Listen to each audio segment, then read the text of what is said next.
자, 전 시간에 4차 방정식의 근에 의한 치안에 대해서 한번 학습을 해봤습니다. 결론적으로 S제곱, T제곱, U제곱으로 만들어진 S3의 대칭식의 개수 6개에 대해서 다시 S제곱, T제곱, U제곱을 이루는 알파, 베타, 감마, 델타에서 만들어진 불변인 치안 4개를 곱하면 6 곱하기 4는 24가 되는 거죠. 자, 그래서 S4의 24개의 치안을 구했다 이거죠. 자, 그러면 이제 S4에 대해서 갈로아가 S3에 했던 것처럼 S4에 포함된 정규 부분군을 찾아봐야 되겠죠. 그 과정을 보겠습니다. 자, 먼저 앞절에서 설명드린 알파, 베타, 가마, 델타로 이루어진 4개의 치안 있죠. 4개의 치안이 군이 되는지 한번 확인해 보겠습니다. 자, 4개의 치안이 여기 있죠. 하나는 E 프라임이고, 자, 첫 번째는 알파를 베타로, 감마를 델타로 치환하는 거죠. 두 번째는 알파를 감마로, 베타를 델타로, 그리고 세 번째는 알파를 델타로, 베타를 감마로 치환하죠.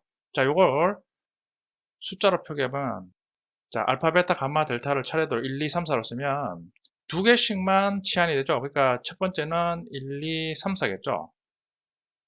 두 번째는 알파가 1이니까 1, 감마가 3이겠죠. 3이고 베타가 2니까 2, 4죠. 요거죠. 똑같이 세 번째는 1, 4, 2, 3이 되죠. 자, 그러면 1, 2, 3, 4, 1, 2, 3, 4 연산을 하는 방법에 대해서 먼저 해보겠습니다. 자, 연산하는 방법은 각각의 치안부터 쭉 이어가면 됩니다. 먼저 1은 첫 번째는 2가 되죠.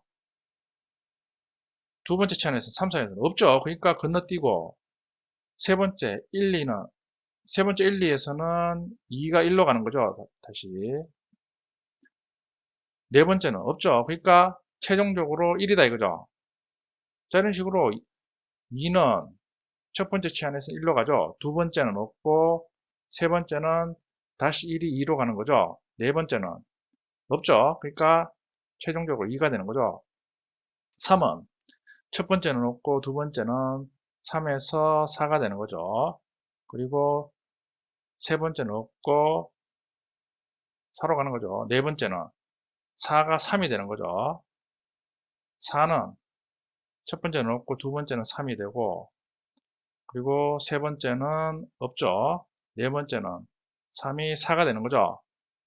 그러니까 1, 2, 3, 4가 결국엔 1, 2, 3, 4 변하지 않는 거죠. 그러니까 이 결과는 이 프라임이 되겠죠.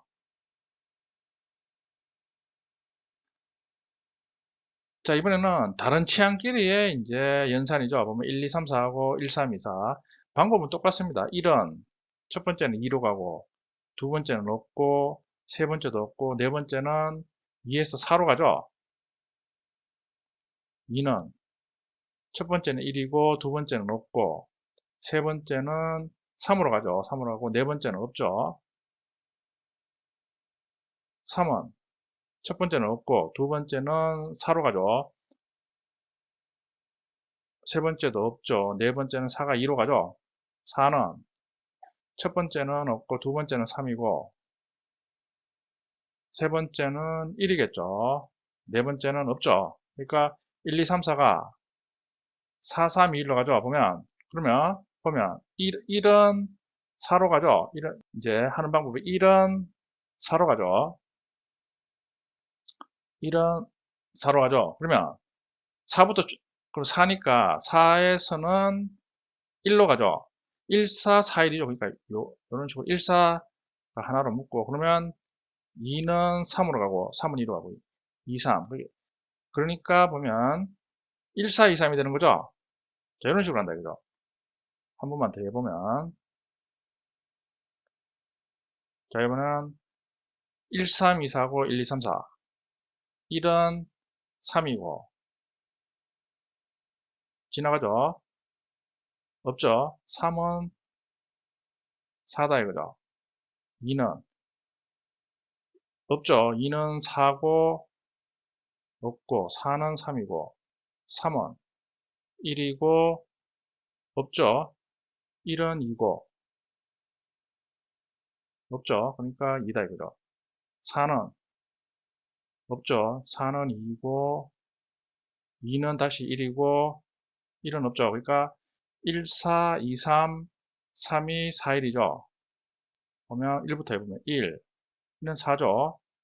1은 4고 4는 다시 1이죠. 그러니까 1, 4죠. 그리고 2, 3, 3이니까 2, 3. 1, 4, 2, 3이 되죠. 그러면 1, 4, 2, 3이 된다 이거죠. 자, 그러면 4개의 치안을 연산표를 작성해 보면, 자, 여러분들은 이런 식으로 실제 치안표를 만들어서 일일이 다 해보세요. 그러면 보면, 자, 대각선을 기준으로 1, 2, 3, 4, 1, 2, 3, 4, 1, 3, 2, 4, 1, 3, 2, 4, 1, 4, 2, 3, 1, 4, 2, 3, 1, 4, 2, 3, 1, 4, 2, 3. 자, 대칭이 되죠. 1, 3, 2, 4, 1, 3, 2, 4. 대칭이 되죠. 그러니까 보면 닫혀있죠. 닫혀있고 대칭이 된다. 이죠. 대칭이 되니까 정규 부분군이다. 이거죠. 자, 보면, 자, 이런 식으로 이제, 숫자를 쓰면 좀 불편하죠. 그러니까 이런 식으로 이제 각각의 치안에 대해서 이 ABC 기호를 줍니다. 그리고 이제 연산표를 작성해 보면 대칭이죠. 대칭이고 지금 닫혀 있죠. 그러니까 정규 부분군이다 이거죠. 자, 그러면 자, S4는 기존의 S4는 자, 앞에서 보면 기존의 S4는 자, 이런 식으로 S의 제곱, T의 제곱, U의 제곱이 있을 때는 S3였죠. 근데 S4는 다시 STU를 알파, 베타, 감마, 델타로 표현해야 되죠. 그러니까 알파, 베타, 감마, 델타에 대한 4개의 치안을 고려하면 자, 이런 식으로 기존에 이 시그마 제곱에 대해서 4개의 치안으로 이루어진 V를 곱해줘야 되죠. 그러니까 이런 식으로 S4는 기존에 S3로 두 덩어리로 분리됐죠. 거기에 V를 곱해가지고 VA3, VB3 이런 식으로 두 개의 덩어리로 표시된다 이거죠. 당연히 V의 위수는 요 4개의 치안으로 이루어진 군을 V라고 하겠습니다. 자, 그러면 V의 위수는 4니까 결국 각각의 동그라미에 해당되는 치안의 개수는 여기 4니까 4 더하기 시그마 제곱 곱하기 V니까 4 더하기 4 12개죠. 12개. 밑에도 당연히 12개겠죠. 자, 그러니까 S4는 자, 이런 식으로 VA3하고 VB3 두 개의 덩어리로 나눠진다 이거죠. 자, 그리고 각각의 덩어리는 치안의 개수가 12개다 이거죠.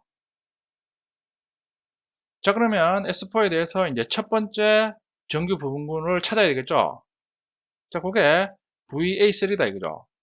보면 확인을 해봐야 되겠죠. 그림에서 S4는 지금 그림처럼 VA3와 VB3 합집합으로 분할이 되죠. V의 위수는 4죠. A의 위수는 3이므로 곱하면 12가 되죠. 자, 그런데 이제 밑에 있는 것처럼 S4의 VA3와 VB3의 연산표다 이거죠. 연산표를 보면 자, 우리 앞에서 S3도 우리 앞에서 이제 이제 기억을 해보면 A3하고 A3의 곱은 A3가 됐죠. A3와 B3는 B3가 되고 B3와 B3는 A3가 되죠. 똑같이 이번에는 A3 대신에 S4니까 VA3가 되죠. VA3. VA3와 VB3를 이런 식으로 곱하면 자, 똑같이 보면 VA3가 지금 항등은 역할을 하죠. 자, 그리고 이제 대각선을 기준으로 지금 보면 대칭이 되죠. 저 교환 법칙이 성립한다 이죠. 교환 법칙. 그러니까 S4에서의 첫 번째 정규 부분군은 VA3가 된다 이거죠. 참고로 이제 다른 책에 보면 VA3를 A4라 그러죠. 근데 이제 가독성을 좋게 하기 위해서 이 책에서는 VA3라고 하겠습니다. 그 VA3니까 V가 4고 A3가 3이니까 정규 부분군 VA3의 위수는 12가 되겠죠. 자, 이런 식으로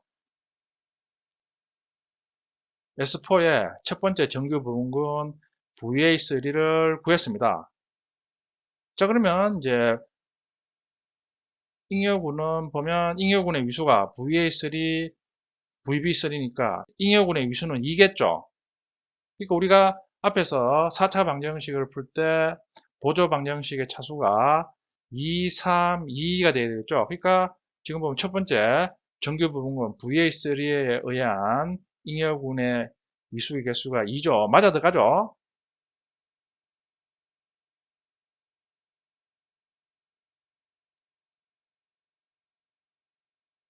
자, 그럼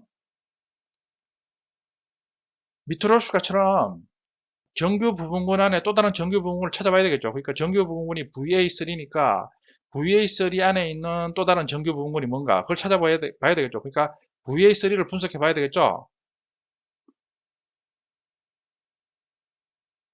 A3가 정규 부분군이므로 교환 법칙이 적용되어서 VA3는 A3V와 같죠. 자, A3V는 자, 이런 식으로 A3가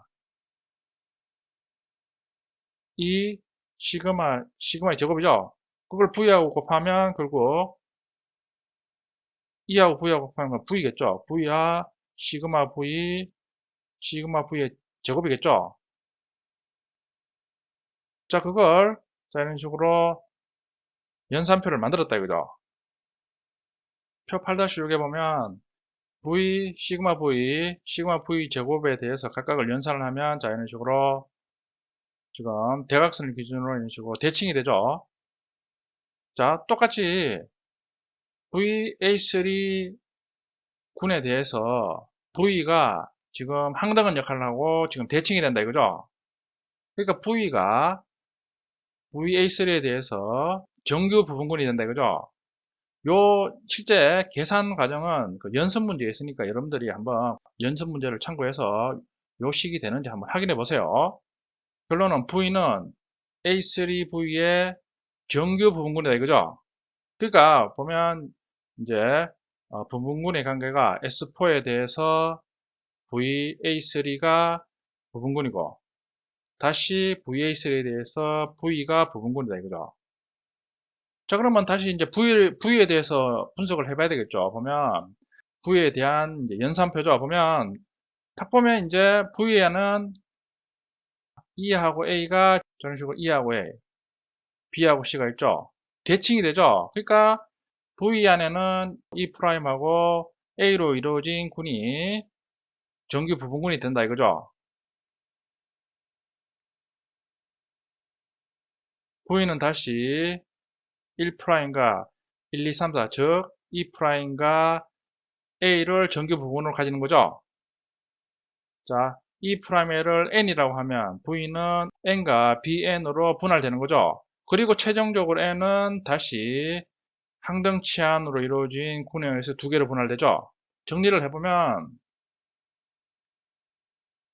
S4는 정규 부분군 VA3에서 위수가 2인 잉여군으로 분할되죠. 자, 2. VA3는 다시 정규 부분군 V에 의해서 위수가 3인 잉여군으로 분할된다. V는 다시 정규 부분군 N에 의해서 위수가 2인 잉여군으로 분할되죠. N은 다시 정규 부분군 E'에 의해서 위수가 2인 잉여군으로 분할된다. 그러니까 2, 3, 2가 되는 거죠. 4차 방정식을 풀 때 나타나는 보조 방정식의 차수하고 정확하게 일치한다 이거죠. 자, 밑에 보면 이제 밑에를 보면 그림으로 펴냈죠. 이런 그림을 가해군열이라고 합니다. 보면 S4에 대해서 VA3가 정규 부분군이고 VA3에 대해서 V가 정규 부분군이고 V에 대해서 N이 정규 부분군이고 N에 대해서 항등 치안이 정규 부분군이다 이거죠. 각각의 정규 부분군 사이에 잉여군이 위에 표시되죠.